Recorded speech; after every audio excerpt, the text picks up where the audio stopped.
Lagi kami sampaikan, mentahsinkan bacaan salat harus menjadi prioritas dan yang mendung. Yang nilai fikir ini, lain juga kudu saya. Munya katanya, tak amalkan surah An-Nisa ayat fikurung mana? Wal yakhshal ladzina law taraku min khalfihim dzurriyyatan dhi'afa.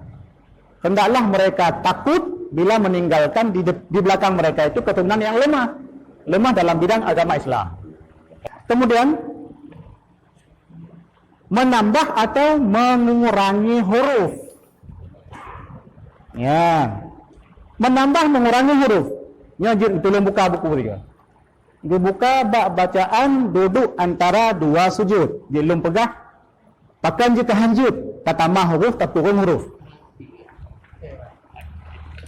Halaman padu milah anak buku walon, okey? Bacaan duduk antara dua sujud. Di bacaan duduk antara dua sujud, nyan halaman 20 saya. Nyan memandu minan na huruf iya sukun. Dan bari hajinya mencetak dengan warna merah. Merah kan? Merah. Baris kasrahnya baris di bawah. Bila setelahnya ada ya sukun, dalam istilah bahasa Arab, kalau kita belajar bahasa Arab itu disebut dengan mutakalim wahdah. Apa itu mutakalim wahdah? Orang pertama. Kalau orang yang bukan orang pertama disebut dengan mutakalim ma'a ghairi. Jadi mutakalim wahdah itu ketika kita ucapkan sesuatu kembali kepada yang mengucapkan. Mungkin tuan pegang mana? Nyo kupilun. Atau belum pegang mana? Nyo kupi. Kupi so hanamupo. Tapi orang belum pegang kupilun. Berarti kena tagok. Tak baca inang sabah kata wahdini. Betul. Kena wahdini lah. Tak baca tu mana? Wahdini. Wahdini. Hana panjang bak ni. Maknanya apa? Berilah petunjuk. Kepada siapa? Hana Musa. Maka seharusnya kita baca gimana? Panjangkan. Wahdini, ya Allah berikanlah petunjuk kepadaku. Warzuqni, ya Allah berikanlah rezeki kepada aku.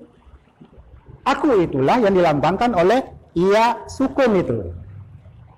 Buku ini sengaja saya buat, setiap yang barisnya dipanjangkan bacaan itu kita cetak dengan warna merah supaya memudahkan.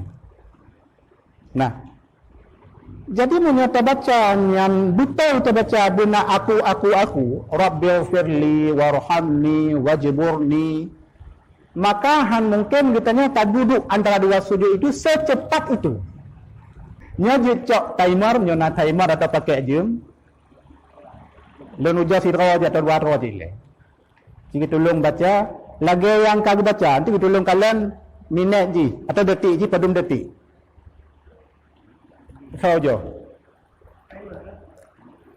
Yang bacaannya hanapi pakai timer je. Kalau minit mentan je. Je. 7 detik berarti satu itu 1 detik enggak sampai ya? Itu berapa katanya? Pada buah katanya. 8. 8 dah.